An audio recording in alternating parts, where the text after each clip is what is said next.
Abra sua Bíblia comigo, por gentileza, no livro de Apocalipse, capítulo 20. Apocalipse, capítulo 20, versos de 1 a 15. Apocalipse 20, de 1 a 15. Eu queria que você acompanhasse comigo a leitura e, lido o texto, permanecesse com a sua Bíblia aberta. Está escrito o seguinte: Então vi descer do céu um anjo, tinha na mão a chave do abismo e uma grande corrente. Ele segurou o dragão, a antiga serpente, que é o diabo, Satanás, e o prendeu por 1000 anos. Lançou-o no abismo, fechou-o e pôs selo sobre ele, para que não mais enganasse as nações até se completarem os 1000 anos. Depois disto, é necessário que ele seja solto pouco tempo. Vi também tronos, e nestes sentaram-se aqueles aos quais foi dada a autoridade de julgar. Vi ainda as almas dos decapitados por causa do testemunho de Jesus, bem como por causa da palavra de Deus, tantos quantos não adoraram a besta, nem tampouco a sua imagem, e não receberam a marca na fronte e na mão, e viveram e reinaram com Cristo durante 1000 anos. Os restantes dos mortos não reviveram, até que se completassem os 1000 anos. Esta é a primeira ressurreição. Bem-aventurado e santo é aquele que tem parte na primeira ressurreição. Sobre esses, a segunda morte não tem autoridade. Pelo contrário, serão sacerdotes de Deus e de Cristo, e reinarão com ele os 1000 anos. Quando, porém, se completarem os 1000 anos, Satanás será solto da sua prisão e sairá a seduzir as nações que há nos 4 cantos da terra, Gog e Magog, a fim de reuni-los para a peleja. O número dessas é como a areia do mar. Marcharam então pela superfície da terra e sitiaram o acampamento dos santos e a cidade querida. Desceu, porém, fogo do céu e os consumiu. O diabo, o sedutor deles, foi lançado para dentro do lago de fogo e enxofre, onde já se encontram não só a besta, como também o falso profeta, e serão atormentados de dia e de noite pelos séculos dos séculos. Vi um grande trono branco, e aquele que nele se assenta, de cuja presença fugiram a terra e o céu, e não se achou lugar para eles. Vi também os mortos, os grandes e os pequenos, postos em pé diante do trono. Então se abriram livros. Ainda outro livro, o livro da vida, foi aberto. E os mortos foram julgados, segundo as suas obras, conforme o que se achava escrito nos livros. Deu o mar os mortos que nele estavam. A morte e o além entregaram os mortos que neles havia. E foram julgados, um por um, segundo as suas obras. Então, a morte e o inferno foram lançados para dentro do lago de fogo. Esta é a segunda morte, o lago de fogo. E se alguém não foi achado inscrito no livro da vida, esse foi lançado para dentro do lago de fogo. Pois bem, amados irmãos, eu gostaria então de tratar deste tema com vocês, o milênio e o juízo final. Primeira coisa que eu preciso afirmar, e com toda sinceridade e humildade, é que este capítulo é certamente o capítulo mais polêmico do livro de Apocalipse e talvez um dos mais polêmicos de toda a Bíblia. A segunda coisa que eu preciso afirmar, a título de introdução, é que não há consenso entre o povo evangélico, povo cristão, a igreja protestante, acerca do entendimento desta passagem. Por exemplo, os chamados pré-milenistas entendem que o milênio relatado neste capítulo sucede cronologicamente ao registro do capítulo 19, que fala da segunda vinda de Cristo. Portanto, esse texto seria um fato posterior à segunda vinda. Para os amilenistas, que entendem que o livro de Apocalipse não é um livro que segue uma linha cronológica linear, que parte do ponto 1 ao ponto 10, ou ponto 0 ao ponto 10, mas que o livro de Apocalipse, ele é entendido em sessões paralelas e progressivas, e que as mesmas verdades são apresentadas em telas diferentes. E nós teríamos 7 sessões paralelas, quais sejam: capítulo 1 a 3, os 7 candeeiros; capítulos 4 a 7, os 7 selos; capítulos 8 a 11, as 7 trombetas; capítulos 12 a 14, o quarteto do mal, o dragão, o anticristo, o falso profeta e a Babilônia; capítulos 15 e 16, as 7 taças da ira de Deus; capítulos 17 a 19, a queda do quarteto do mal por ordem inversa; e capítulos 20 a 22, a cena do reinado das almas, a prisão de Satanás e o juízo final, e os novos céus e a nova terra. De tal forma que, na perspectiva milenista, o capítulo 20 não sucede cronologicamente ao 19, mas retorna à primeira vinda de Cristo. Como o capítulo 11, por exemplo, encerra com a segunda vinda, e o capítulo 12 começa com o nascimento de Cristo. Então, é preciso entender que, para a perspectiva que eu vou abordar com os meus amados irmãos, o milênio não é algo que sucederá à segunda vinda, mas o milênio ocorre como um número simbólico que é uma descrição de todo o período entre a primeira e a segunda vinda de Cristo. A interpretação de um milênio literal enfrentaria algumas dificuldades que eu gostaria de levantar. Primeiro, nós não encontramos essa ideia em nenhum dos 4 evangelhos. Nós não encontramos essa ideia em nenhuma das cartas de Paulo. Nós não encontramos essa ideia em nenhuma das cartas gerais. Nem no livro de Hebreus, nem em Tiago, nem em Pedro, nem em João, nem em Judas. Portanto, a ideia de um milênio literal não é respaldada pelo Novo Testamento, apenas aparece aqui em Apocalipse 20. Segundo, o milênio fala de Cristo reinando fisicamente neste mundo.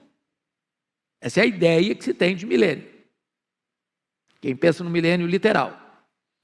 Mas a Bíblia toda nos informa que o reino de Cristo não é político, não é físico, não é terrenal, mas é um reino espiritual. O meu reino não é deste mundo, disse Jesus.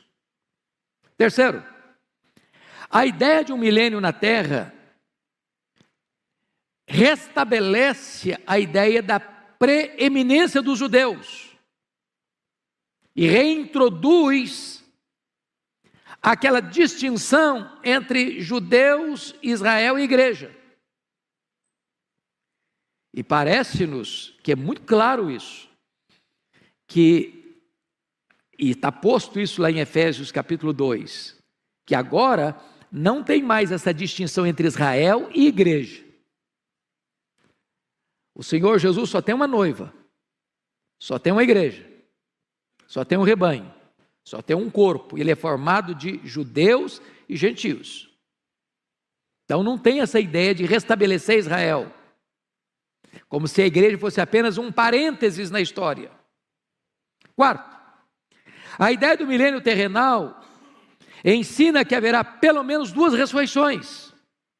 Uma de crentes antes do milênio e a outra de ímpios depois do milênio.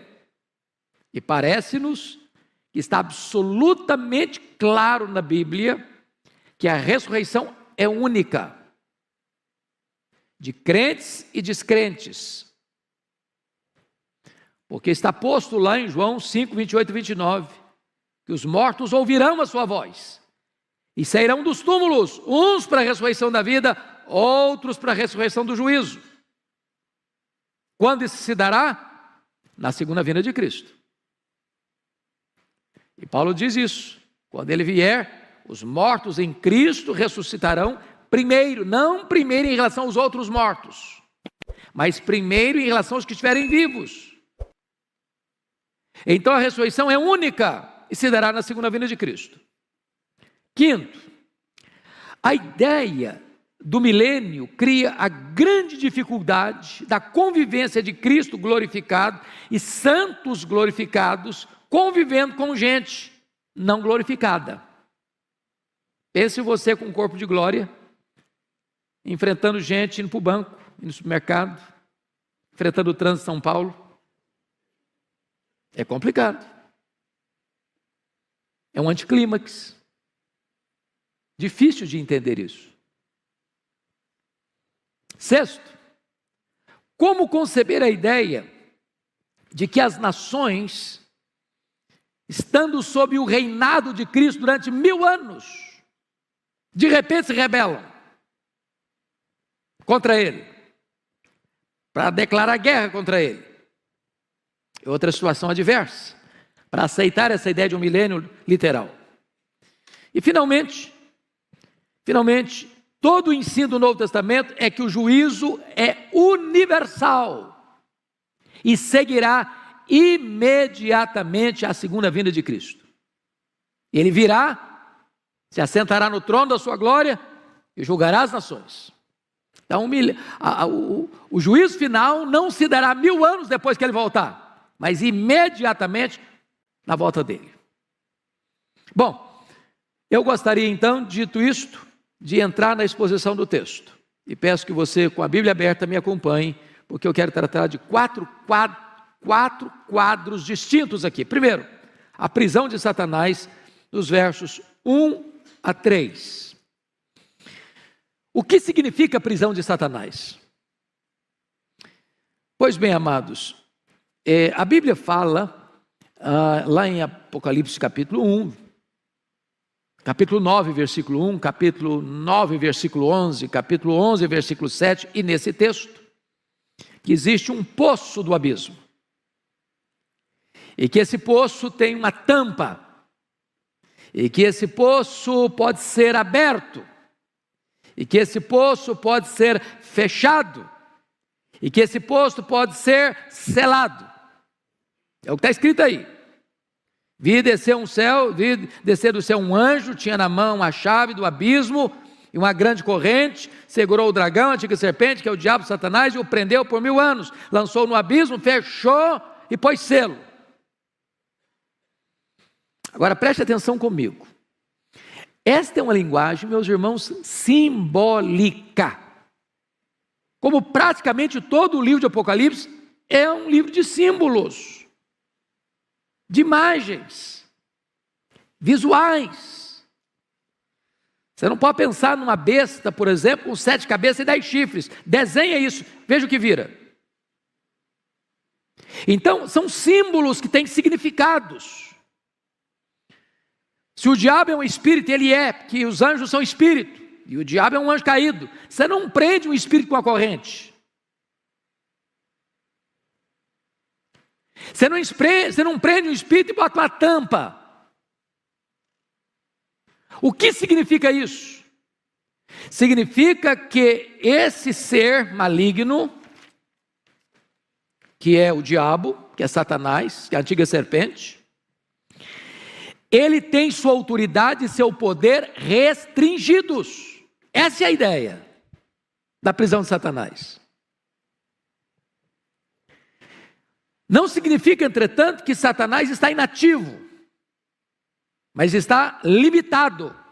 Nas palavras de Lutero, Satanás é um cachorro na coleira de Deus. Ele só pode ir até onde a coleira o permite ir e não 1 centímetro a mais. Deus põe limites.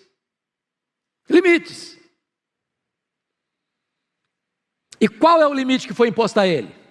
Confira comigo o verso 3. Lançou no abismo, fechou e pôs selo sobre ele, para que não mais enganasse as nações.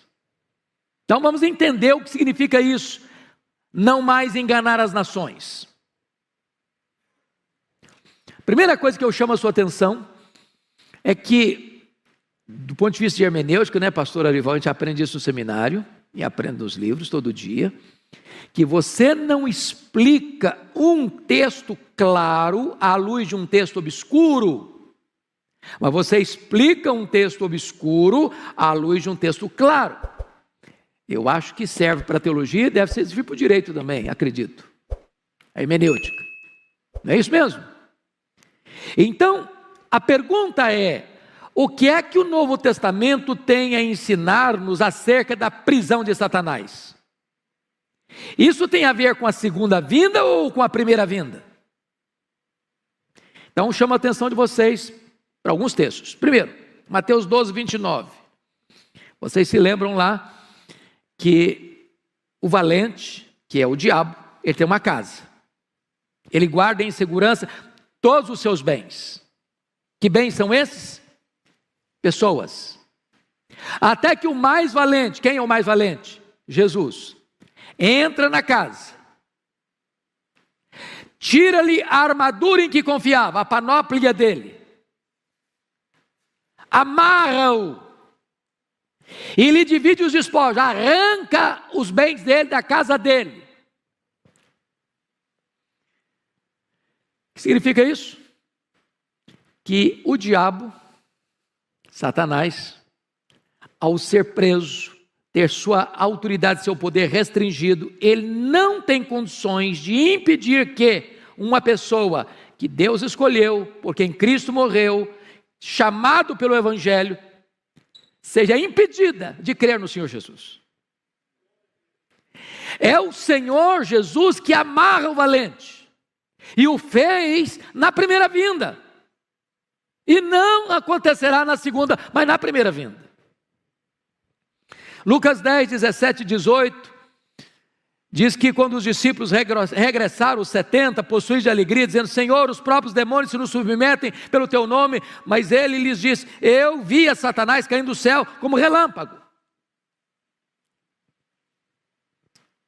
Limitação de poder. Jesus Cristo disse em João 12, 31 e 32, chegou o momento de ser julgado este mundo, e agora o seu príncipe será expulso. Eu, quando for levantado da terra, atrairei todos a mim. O diabo não pode impedir isso. Louvado seja Deus, irmãos. Se o diabo pudesse, você e eu não estaríamos aqui nessa noite. Se o diabo pudesse, você e eu não teríamos crido em Jesus. Se o diabo pudesse, nós não teríamos sido alcançados pela graça, lavados no sangue do Cordeiro, selados com o Espírito Santo da promessa, e o nosso nome não estaria no livro da vida. Se o diabo pudesse, a igreja não poderia enviar um missionário sequer, e não haveria sequer uma conversão nos campos missionários. Seu poder foi o quê? Cerceado e limitado e restringido. Essa é a ideia. Essa é a ideia. Pois bem, o que significa? Preste atenção nisso.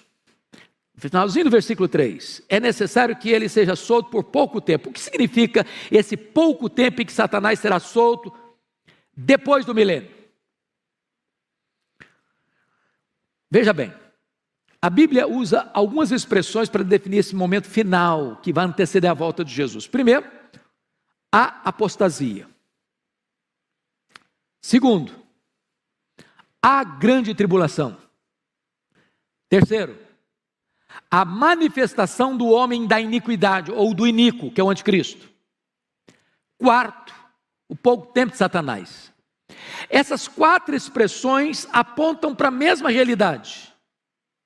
Para esse momento final, de uma perseguição atroz, de Satanás usar todo o seu arsenal e toda a sua fúria e toda a sua força e todos os seus agentes para perseguir o Cordeiro e a sua igreja. A grande tribulação, a apostasia, a manifestação do homem da iniquidade e o pouco tempo de Satanás. Esse é o tempo que vai anteceder a segunda vinda de Cristo. Mas, outra pergunta: o que significam esses 1000 anos? O que significa esses 1000 anos? Como todo o texto é simbólico, por exemplo, o abismo, o poço, a corrente, a prisão, o selo que tampa o poço, o milênio também é uma linguagem simbólica. É um número completo. Milênio é um tempo que vai, portanto, da primeira à segunda vinda de Cristo. É o número 10 cubicado, pleno. É o exato período em que as almas estão reinando com Cristo. Por exemplo, o que acontece quando um crente morre agora? O que acontece? Primeiro texto, para pensar com vocês, 2 Coríntios 5:8. Morrer é deixar o corpo e habitar com o Senhor. Segundo texto, Filipenses 1:23. Morrer é partir para estar com Cristo, o que é incomparavelmente melhor. O que Jesus Cristo disse para o ladrão à sua direita que se arrependeu, ainda que não 10ª hora da vida? Hoje mesmo estarás comigo no paraíso. Então, quando um crente morre, diz Hebreus que o seu espírito é aperfeiçoado para entrar na glória. Nesse exato momento, a alma começa a reinar com Cristo no céu. Você sabe disso. O corpo foi feito pó, é pó e volta ao pó, é matéria. Mas a Bíblia diz que Deus soprou nas narinas daquele boneco de barro o fôlego da vida, e ele passou a ser alma vivente. O que é a morte? A palavra morte significa separação. Quando uma pessoa morre, o que acontece? A alma dela, ou o espírito dela, separa do corpo. O corpo era pó, volta ao pó. Esta alma sobrevive sem o corpo não sobrevive sem a alma. A alma não é aniquilada, a alma não desencarna e reencarna de novo, a alma não vai para purgatório, a alma não fica dormindo. A alma do crente imediatamente vai para o céu e começa a reinar com Cristo. Nós chamamos esse período de período intermediário. O que é período intermediário? Que vai da morte à ressurreição. Está lá no céu. O Abel, por exemplo, foi o primeiro a morrer. Só a alma dele está lá. O corpo dele está não. O corpo dele aguarda a segunda vinda de Cristo para ressuscitar. E de todos os demais. Então, esses 1000 anos, meus amados irmãos, é o período completo entre a primeira e a segunda vinda de Cristo. Vamos para o segundo ponto agora, o reinado dos salvos com Cristo no céu. Já estamos entrando nele, vamos de novo. Versículos 4-6, confira comigo, versículo 4, por favor. Vi também tronos, e nesses sentaram-se aqueles os quais foi dada a autoridade de julgar. Vêm das almas dos decapitados por causa do testemunho de Jesus, bem como da palavra, por causa da palavra de Deus. Tantos quantos não adoraram a besta, nem tampouco a sua imagem, e não receberam a marca na fronte nem na mão, e viveram e reinaram com Cristo 1000 anos. Vamos entender isso aqui. Vi tronos. A palavra tronos, irmãos, preste bem atenção no que eu vou lhes dizer. Aparece no Novo Testamento 67 vezes. No Novo Testamento. A palavra trono aparece só em Apocalipse 47 vezes. Porém, 44 vezes o trono que aparece é o trono de Deus. E todas as 44 vezes que o trono de Deus aparece, sabe onde ele está? No céu.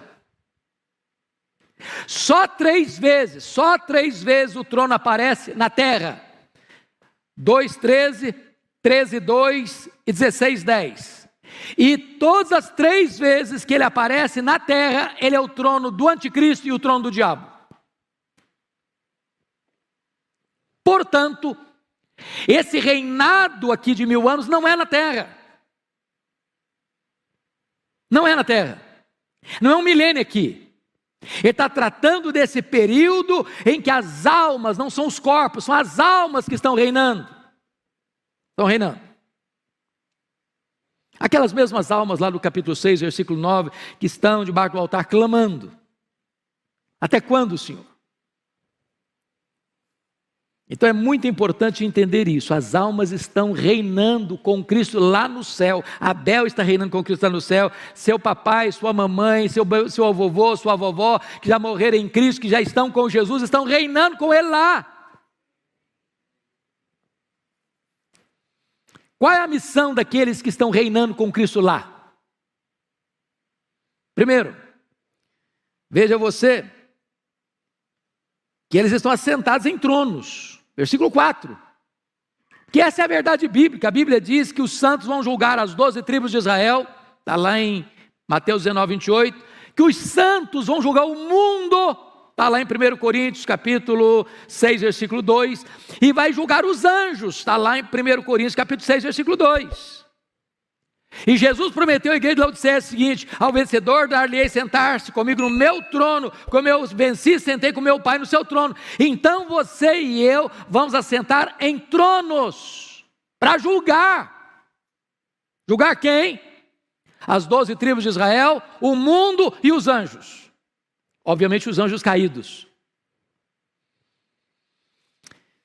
Eles participarão, portanto, da glória de Cristo lá no céu. Então, quem está lá? Os mártires e todos aqueles que morreram, vejam vocês, por causa do testemunho de Jesus, bem como por causa da palavra de Deus, todos os crentes.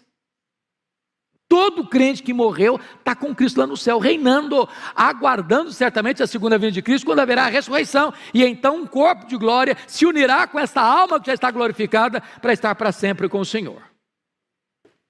Mas vamos a outra coisa, importante aqui, versículo 5 e 6 agora.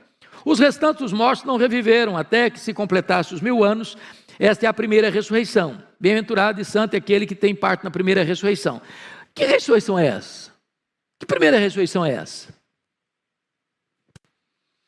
É muito importante entender isso. Irmãos, quem nasce 2 vezes, morre uma vez só. Quem nasce uma vez só, morre 2. Explicando. Quem só nasceu fisicamente e não nasceu da água e do Espírito, morre fisicamente e morre eternamente. É a segunda morte. Mas quem nasce fisicamente e nasce de novo, a segunda vez, morre uma vez só, apenas fisicamente. A não ser que Jesus volte antes, você é trasladado, arrebatado, transformado e arrebatado. Portanto, essa primeira ressurreição não é a ressurreição do corpo. Toda a linguagem do Novo Testamento é essa, que quando você recebe a Cristo, você estava morto, e eu também. Deus nos deu vida, estando nós mortos nos nossos delitos e pecados. O que aconteceu quando você foi convertido a Cristo foi uma verdadeira ressurreição. Então, bem-aventurado é aquele que passou pela primeira ressurreição, porque esse não sofrerá a penalidade da segunda morte. Claro, você não vai ser condenado, não entra mais juízo, passou da morte para a vida. Então, essa é a ideia de todo o Novo Testamento. Mas vamos ver agora, terceiro ponto, a derrota final de Satanás, versículos 7 a 10, olha aí comigo. Quando, porém, se completarem os 1000 anos, Satanás será solto da sua prisão, e sairá e seduzirá as nações que há nos 4 cantos da terra, Gog e Magog, a fim de reuni-las para a peleja. O nome dessas é como a areia do mar. Então marcharam então pela superfície da terra, sitiaram o acampamento dos santos, a cidade querida, desceu porém fogo dos céus e consumiu. Vamos entender uma coisa aqui. Há 3 descrições dessa batalha no livro de Apocalipse, capítulo 16, 14 a 21, capítulo 19, 19 a 21 e 27 a 10. Não são 3 guerras diferentes, é a mesma guerra, é a guerra do Armagedon, é a guerra final. São telas diferentes, descrevendo o mesmo fato. O que esse texto está querendo dizer? É que antes de Jesus voltar, irmãos, não esperem num otimismo irreal que o mundo vai melhorar, que nós vamos viver aqui num shopping center, com ar-condicionado. A coisa está pegando, e vai pegar mais.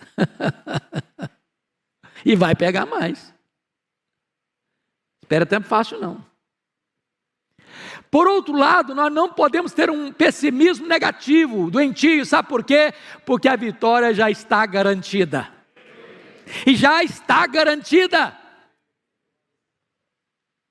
Irmãos, o final da história já está escrito, e a vitória é do Cordeiro e da sua igreja.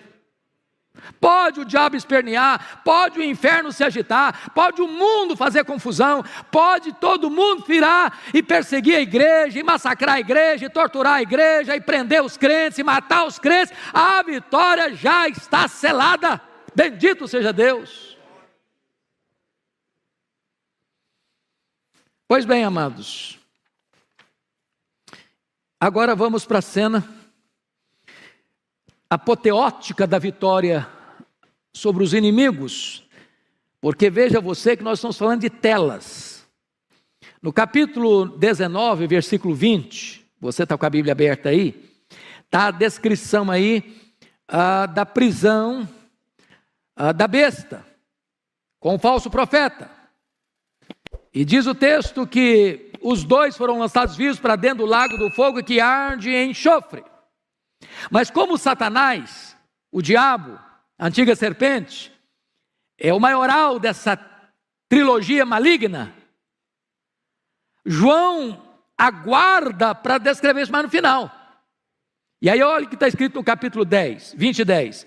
O diabo, o sedutor deles, foi lançado para dentro do lago do fogo e enxofre, onde já se encontram não só a besta, como também um falso profeta, e serão atormentados de dia e de noite pelos séculos dos séculos. Então vamos entender uma coisa aqui. Não tem aniquilamento. O que tem é penalidades eternas. Eles vão ser atormentados, o que está escrito aí? De dia e de noite. É claro que é uma linguagem bíblica, porque na eternidade não tem nem dia nem noite, é eternidade. E a Bíblia fala que aqueles que vão para a condenação eterna são trevas exteriores, banidos para sempre. Mas está escrito mais, eles serão o quê? Atormentados. Quando? Pelos séculos dos séculos. Entenda isso, que o diabo não é rei nem no inferno. Ele vai ser atormentado no lago de fogo para sempre e sempre e sempre. Então tem muita gente enchendo a bola do diabo como se ele fosse o comandante, que ele mandasse, que ele reinasse, que lá ele faz... Não, ele vai ser atormentado. Bom, agora vamos para a cena do juízo final, versos 11 a 15, que é o último ponto que eu quero destacar. Primeiro, Cristo se assenta no trono como juiz. Olha o verso 11. Vi um grande trono branco. Obviamente, grande porque é o trono do universo. Julgar todas as nações. Ele é ao mesmo tempo universal e ele é também individual. Branco porque ele é um espelho da santidade e da justiça. E aquele que nele se assenta, de cuja presença fugiram a terra e o céu, e não se achou lugar para eles. Agora pense na majestade desse juiz, na grandeza desse juiz, na honradez desse juiz, que não macula sua toga, que não mancha suas vestes sagradas, que nunca deixou se subornar para condenar o inocente ou para inocentar o culpado. Ele é o reto juiz, ele é o justo juiz, ele é o próprio Cordeiro, ele é o próprio Senhor da igreja, ele é o próprio Salvador da igreja, ele é Jesus, ele foi escalado para essa função, ele é o juiz. E ele é tão glorioso, ele é tão majestoso, que na presença dele o céu e a terra ficam com vergonha e se encolhem. Segundo lugar, os mortos ressuscitam para o julgamento. Olha versos 12 a 14. Vi também os mortos, os grandes e os pequenos, postos em pé diante do trono. Então, quem vai estar lá? Todo mundo. Crentes, não crentes, grandes, pequenos, ricos, pobres, doutores, analfabetos, ateus, agnósticos, místicos,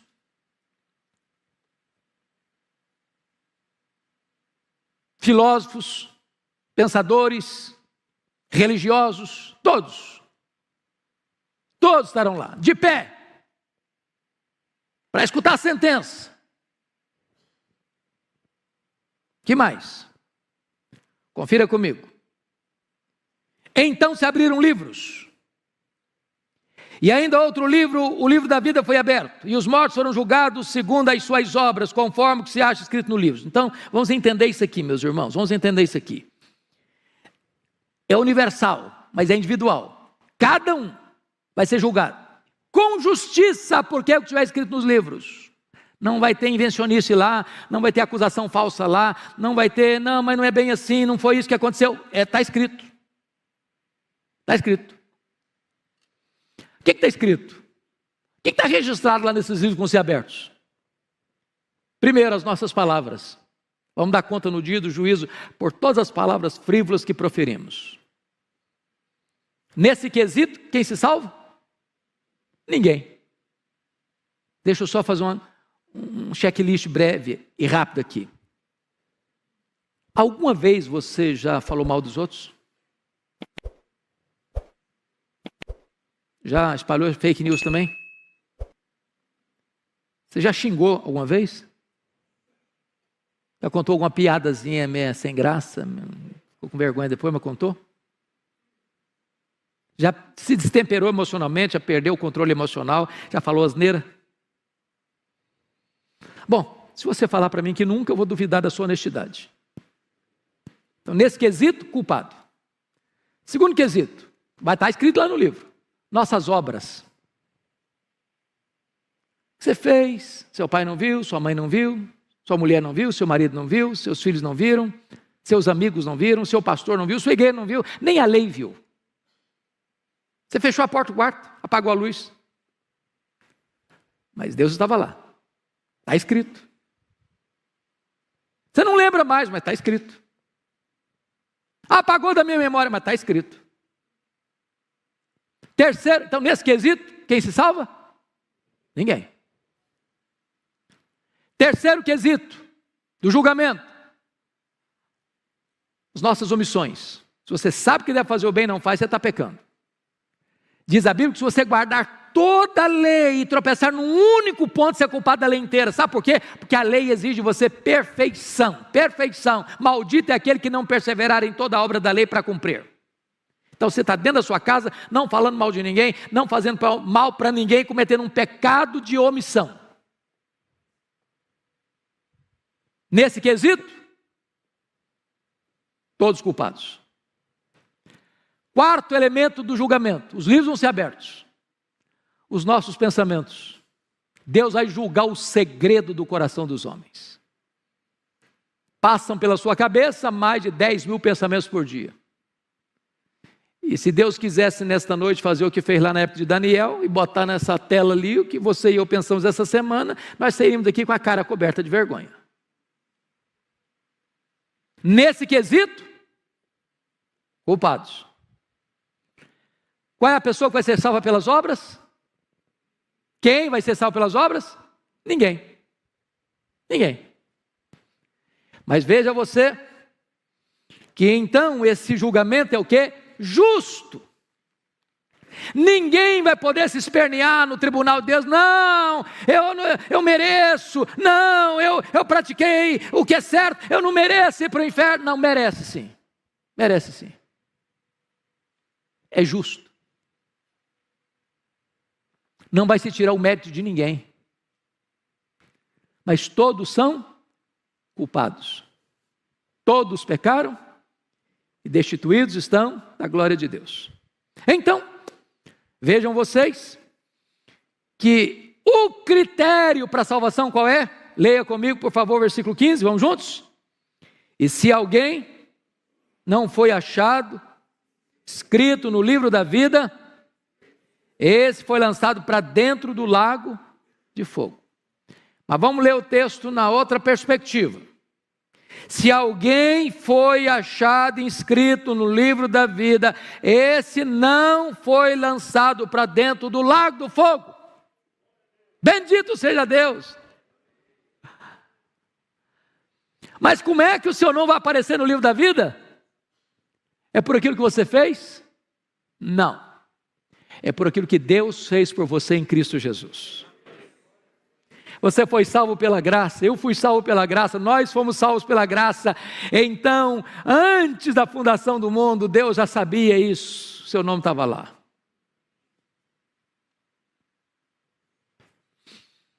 E aí você, em vez de ser lançado no lago do fogo, você vai ser convidado para as bodas do Cordeiro. Vai entrar para uma festa que nunca mais vai acabar. E você vai reinar com Cristo. Você vai se alegrar em Cristo. Você vai conhecer a Cristo. Você vai fruir a presença de Cristo.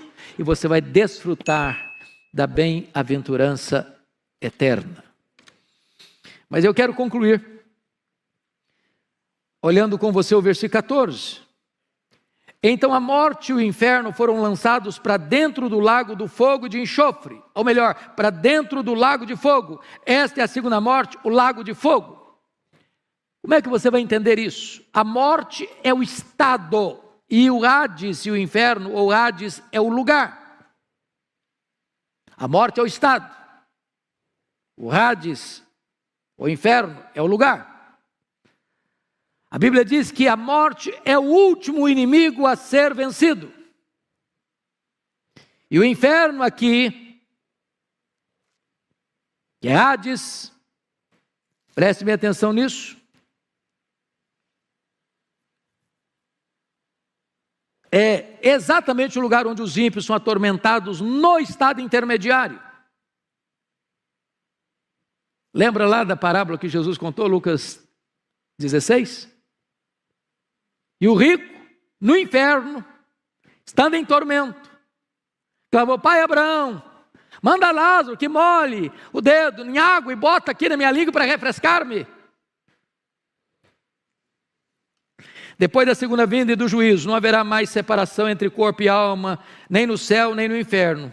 E a vitória de Cristo sobre os seus inimigos será completa e final. Quem vai estar lá? 19 e 20, o anticristo e o falso profeta. 20 e 10, quem vai estar lá? O diabo. Quem vai estar lá? 20 e 14, a morte e o inferno. Quem vai estar lá? Finalmente, 20 e 15, todo aquele cujo nome não está escrito no livro da vida. Os que não creram. A próxima cena do juízo é esta: vi novo céu e nova terra, os quais habita a justiça. O tabernáculo de Deus vem habitar com o povo, com o seu povo, e nós estaremos para sempre com o Senhor, desfrutando das bem-aventuranças eternas. Irmãos, a palavra de Deus é tão linda, é tão rica, é tão majestosa, é tão consoladora para o nosso coração. E eu queria concluir hoje com uma pergunta, muito solene, e a pergunta é esta: você que está aqui hoje, que veio aqui hoje, você está preparado para este grande dia?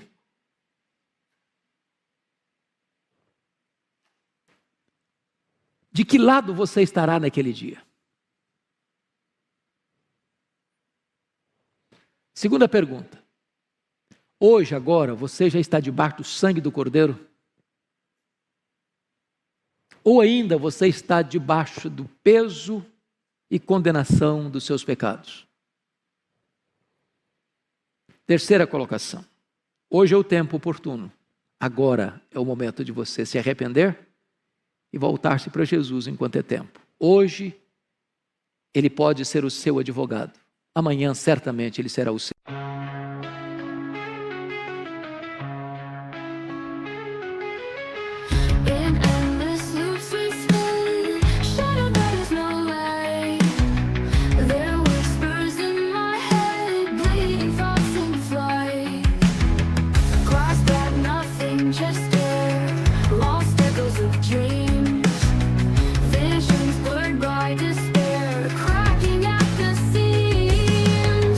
Breaking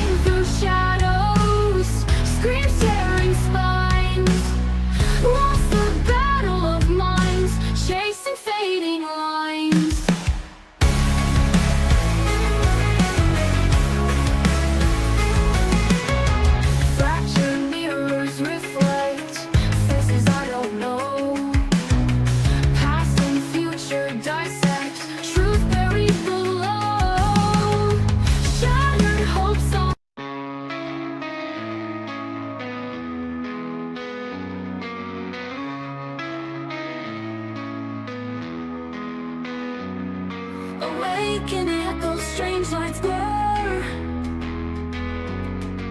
Questions unanswered, darting stares.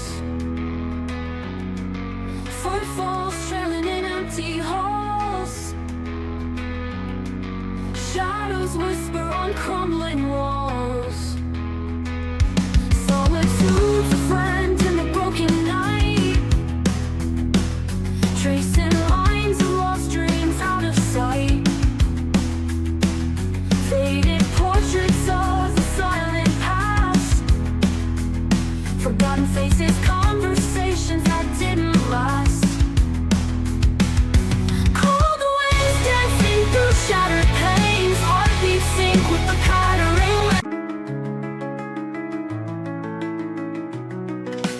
Moonlight shadows dancing, twisted figures, lonely path winding, can't find home. Cracks in reality, mirror reflections, crying echoes come like haunting tones. Synthetic waves, crashing waves, tidal voices harmonize what never was found. Darkness consumes, but we search for dawn in the silence, echoes swirling all around. I see nothing, blind to the light. Fingers clutch at air, holding emptiness. Spinning in circles, can't break free. Haunting melodies, wrapping dreams in still. A flicker of light, a distant fading spark. A whispered promise tearing through the dark. Voices rising, chorus, a fragile, hopeful plea. Can we break the chains or are we eternally? O juiz. A decisão é sua, intransferivelmente sua.